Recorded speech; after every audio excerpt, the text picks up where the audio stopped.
বাংলা চলচ্চিত্র জগতের অমর নায়ক সালমান শাহের অকাল প্রয়াণের রহস্য নতুন করে আলোচনার কেন্দ্রবিন্দুতে।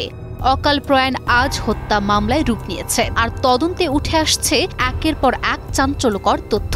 তবে রহস্যের আবরণ যতই ছেঁড়া হচ্ছে, ততই প্রশ্নের ঘন জাল বেড়েই চলেছে।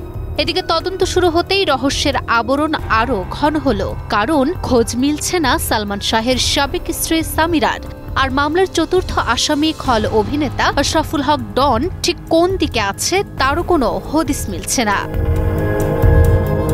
২৫ বছর বয়সে পৃথিবীকে ছেড়ে গেছেন বাংলা চলচ্চিত্রের অনবদ্য নায়ক সালমান শাহ। সেই অকাল প্রয়াণ আজও সালমান প্রেমীদের মনে রহস্যের ধাঁধা হিসেবে লুকিয়ে আছে। মৃত্যুর দিন থেকেই পরিবার অভিযোগ করে আসছে, এটি কোনো স্বাভাবিক মৃত্যু নয়, পরিকল্পিত হত্যা।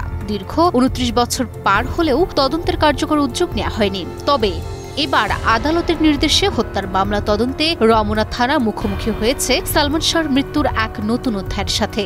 এই মামলার সঙ্গে জড়িয়ে নতুন নতুন তথ্য প্রকাশ পাচ্ছে এবং নায়ককে ঘিরে তৈরি হচ্ছে জল্পনার নতুন ঢেউ। এরই মধ্যে লাপাত্তা সালমান শাহের সাবেক স্ত্রী সামিরা।